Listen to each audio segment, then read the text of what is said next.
For 10 years, he convinced New York's high society that he was a Rockefeller. He had the accent, the bow ties, the art collection, the right last name. None of it was true. Not his name, not his nationality, not even his story about where he came from.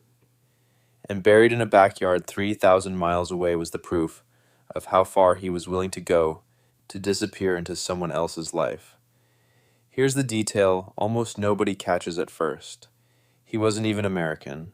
He was a German teenager who arrived in the US in the late 1970s. And within a few years, he wasn't using his real name at all. He told people he was a member of British aristocracy, then a film producer, then eventually a Rockefeller. Each identity was a costume. And every time someone got close enough to see through it, he simply became somebody new. But before any of that, before the bow ties and the high society parties, there's a quiet California town where this story actually starts, and where two people vanished without a trace. In the early 1980s, a young man calling himself Christopher Chichester rented a guest house behind the home of an older couple, John and Linda Sohus, in the quiet Los Angeles suburb of San Marino. He told neighbors he was related to British nobility. He drove a sports car nobody could explain how he afforded. Then, in 1985, John and Linda Sohus simply disappeared. Their friends and family searched. Nobody could find them. And the strange tenant in their guest house? He had a story ready for everyone who asked, but no two stories matched. Right after the couple vanished, Christopher Chichester did something almost too brazen to believe. He started selling their property, their car, paperwork with their names on it, suddenly being handled by him. Neighbors found it strange. Police asked a few questions, and then he was simply gone. A new town, a new name. No trace of the man who called himself Chichester. It would take almost a decade before anyone learned what was actually buried in that backyard.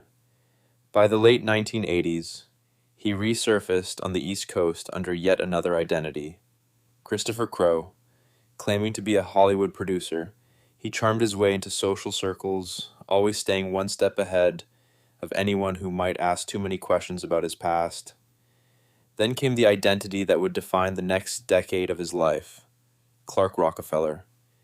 He claimed descent from one of the wealthiest families in American history. He spoke with a practiced, old money cadence. He collected art, hosted dinners, and somehow nobody in New York's elite social circles thought to simply check. For more than 10 years, Clark Rockefeller lived inside this fabricated identity without a single serious challenge. He married a Harvard-educated business consultant named Sandra Boss. They had a daughter together. He hosted parties where guests assumed they were rubbing shoulders with genuine American aristocracy. Here's what makes this stretch of the story so unsettling. People who spent years around him, friends, in-laws, even his own wife, never confirmed his story with the actual Rockefeller family. The name alone did the work. Nobody wanted to be the one to ask an awkward question to old money. It worked for over a decade, until his marriage fell apart, and that's when everything started unraveling fast. In 2007, Sandra Boss filed for divorce, having grown suspicious that almost nothing about her husband's background could actually be verified. The custody arrangement required supervised visits with their daughter. In the summer of 2008, during one of those visits in Boston, Clark Rockefeller did something that turned a quiet custody dispute into a multi-state manhunt. He took off with his own daughter, vanishing from the supervised meeting point. For days, law enforcement across several states searched for a missing 7-year-old girl and the father who had disappeared with her. He was finally tracked down in Baltimore, days later, and arrested. His daughter was found safe. But here's where the story turns from a custody case into something much bigger. When police ran his fingerprints, nothing matched the name Clark Rockefeller, because that man, legally, biologically, on paper, did not exist. What they found instead was a tangle of aliases stretching back decades.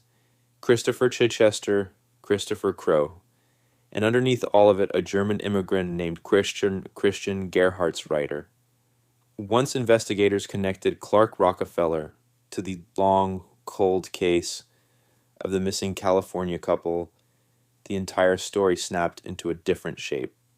The same man who vanished from San Marino in 1985, the same man who'd been selling a missing couple's property under a fake identity, was the same man who'd spent a decade fooling New York society, and the same man who had just kidnapped his own daughter to avoid a custody battle.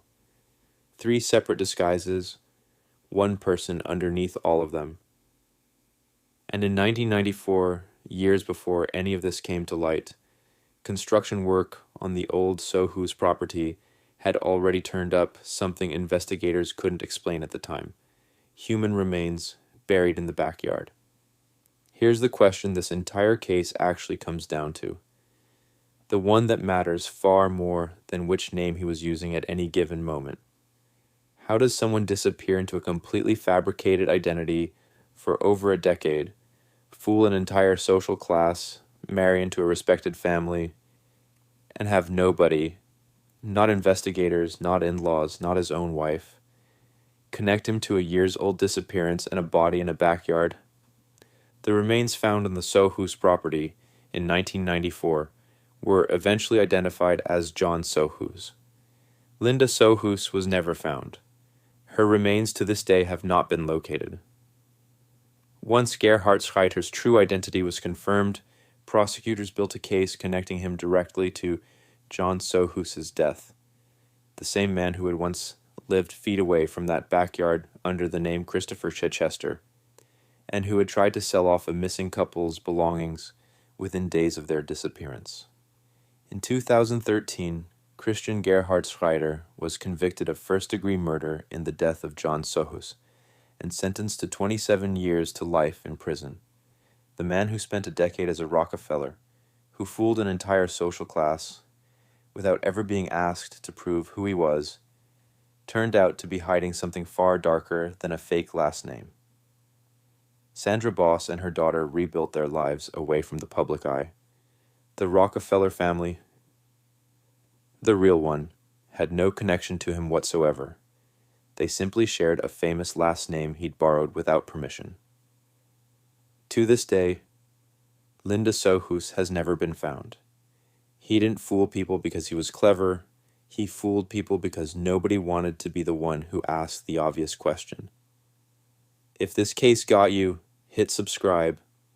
We cover a new imposter or fraud case every week. Drop a comment. At what point in this story would you have asked him to prove it?